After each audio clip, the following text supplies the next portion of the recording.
Many of our communities face dire challenges. Some of the most serious problems can be found in our youth. They are serious because they will affect the future of all Floridians. Today's youth seem to have an often clouded outlook on life. Society no longer appears willing to provide the appropriate guidance. Drugs, alcohol, mischievous behavior, peer pressure, and distorted media messages combine to generate the negative forces affecting today's teens. With each passing day, more children are incarcerated, placed in rehabilitation, or simply find themselves without the motivation to succeed. Children from disadvantaged communities often lack a responsible adult in their lives to deter them from destructive behavior. Research shows that the dropout rate, divorce rate, and teen pregnancy rate among minorities are steadily on the rise. To address these pressing issues, the Department of Community Affairs Office of Urban Opportunities presented its first annual Youth Leadership and Development Summit in August of 2006. Ezrone McDaniels, Executive Director of the program, kicked off the event. All right, well, good morning. All right, calm your nerves, rest your nerves. All right, everybody woke right now. All right. Just in case you don't know who I am, I'm Ezrone McDaniels, the Director of the Office of Urban Opportunity. Let's get down to business. Let's break it down tonight. This Youth Summit is an extension of the ongoing Front Porch Communities initiative that began in October 1999.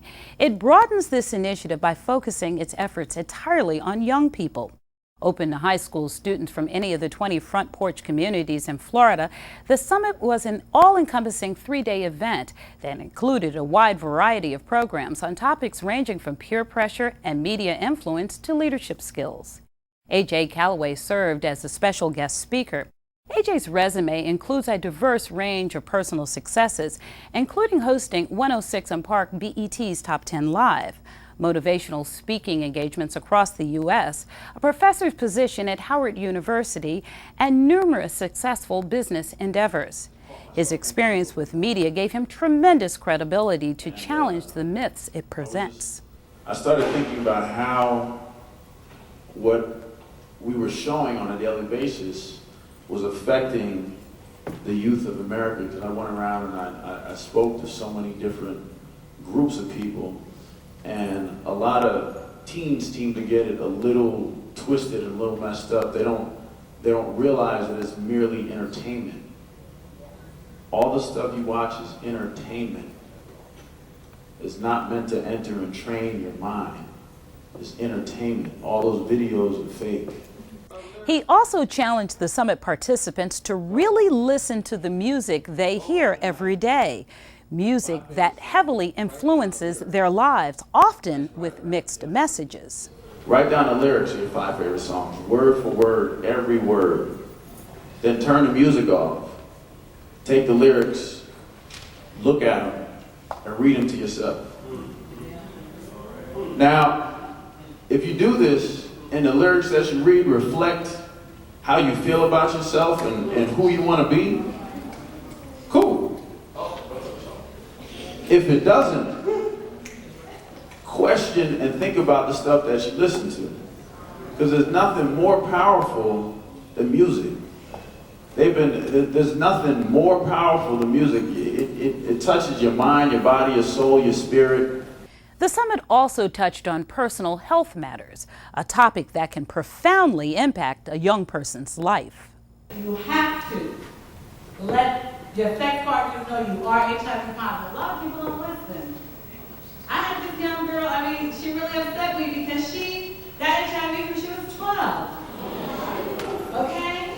And she had syphilis, secondary syphilis. This was in June. And she had like about 10 partners. She gave us information. But I explained to her, I said, you know you're because we have them sign a paper, we have them know it is a legal document. And I explained to her, I said, you know that you're supposed to let them know. She said, well, if they don't know, they can't press charges, you know? And she's right, because there's nothing I can do. You know, so I'm telling you guys, please put the responsibility within yourself. get people tested, and the reason I say that, even if you tell use condom and the condom breaks, then what? What are you in contact with? Okay? Let the responsibility be within yourself. The Department of Corrections, one of the Front Porch Initiative partners, was on hand to emphasize that bad decisions lead to bad outcomes, while good decisions lead to a good life. You know, you have choices in life and decisions that you make. You can make a wrong choice or you can make a right decision. Okay? And that's what this is all about. And I'm going to show you what's going to happen if you make the wrong decision in life. Okay? Then, when it's over, I want to talk to you about what the Florida Department of Corrections can do for you if you make the right decision. You know, staying off drugs and staying away from crime and choosing your friends wisely and situations and stuff like that. Katie Rainka, head of the Youth Empowered Advocates for Health, provided insight into the power youth can have in affecting change in their lives. What if I told you that you as youth can make a big difference? That when you think about a program like the tobacco program, they had a lot. Who remembers the Truth campaign? Many may remember the Truth campaign. It empowered youth to speak out against smoking. This summit was designed to empower youth to make positive changes in their lives, changes that will provide them with opportunities for a better future with better life conditions. Changing one's life condition sometimes means making personal changes. Dr. Wright, Associate Dean of Student Relations at the University of South Florida, touched on several areas of personal improvement that really pay off. Make a good first impression. If you don't make a good one, you lose people before you can even get started. Remember, you cannot write like you speak. Learn to write in a simplistic fashion. You must remove all of the clutter from your writing. So, as you speak about and around and with all of that stuff, you cannot put it in your writing the same way. You want to make sure you streamline all of that stuff out of your writing. Be careful about what you put on paper. Seek good advice. Go to people who you know have it going on. Why would you go get advice from somebody who's going down the wrong road? So say to yourself for folk who are going places. Watch the manner in which you dress or carry yourself. You must make a great first impression. As we mentioned earlier, empowering youth to make positive changes is what this summit was all about. Building self-esteem, confidence, spirit, and determination.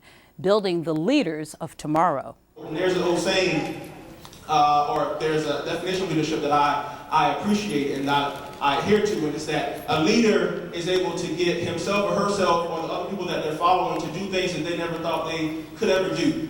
More than they can push their leaders, push their followers to achieve more than they ever thought possible. And so in order to do that, you have to have faith. You have to be crazy. You have to think outside of the box, as Donnie said, and think that you can do anything you want to do. So being bold and having that tenacity, that fearlessness is very important to leadership. But then also being determined. There's another old adage that says, never give up. Don't ever give up. But then I also heard someone say, don't ever give up unless there's a better alternative out there. And so be determined, but never let yourself be so determined that you are blocked off to hearing alternative viewpoints and alternative ways of accomplishing your end. So be determined, be fearless. If you all would, raise your hand if you are interested in having some sort of leadership in your lifetime. So everybody wants to be a leader, right? In some way, shape, form, or fashion. Well, I would say my three things, no matter what kind of leader you plan on being, I believe you speak things into existence. So when I say raise your hand, if you want to be something, say I am going to be something. Oh, y'all saying it for real. That's what I mean. But I would say my three main characteristics of a good leader would be 1, to be attentive, 2, to be consistent, and 3, to be bold. Some say life is a game, although most don't realize how high the stakes are. The better prepared you are to enter this game, the better the outcome will be, as Dr. Wright can attest. You can win in the classroom and you can win to get any opportunity you choose to get. But you got to have the attitude that I can win. So stop playing. Enunciate your words. Speak up and speak out. When you hear students speak sometimes in classes, you could barely hear them say something. I said, wait a minute here, when I teach my classes. I want to hear what you got to say. Be dignified. Nothing wrong with being dignified and having some confidence. Why not have confidence? Who want to hire somebody who doesn't have any confidence? Don't you ever go somewhere without any confidence. If you don't have it, work on it. Get it. Employees are looking for folk who are confident. That's important. Educate yourselves. And you know what you need to do? You need to R-E-A-D. Read. The bottom line is that with the proper guidance and community support, the challenges that our youth and our communities face can be overcome. We can't hold their hands as they mature. They need to learn to walk the pathway of life on their own. Rather, we simply need to provide young people with positive role models, quality guidance, life skills classes, personal enrichment programs, developmental opportunities, and support when they need it. The first annual Youth Summit demonstrated that positive change is possible. It exposed over 120 high school students to life-altering concepts. It sparked hope. It planted the seeds of success. And it proved that society does care about young people. Our youth are our future. With the right nurturing environment, it can become a very bright future indeed. For more information on the Front Porch Initiative or to find out how you can participate in next year's Youth Summit, visit www.floridacommunitydevelopment.org and browse the Governor's Front Porch Florida Initiative.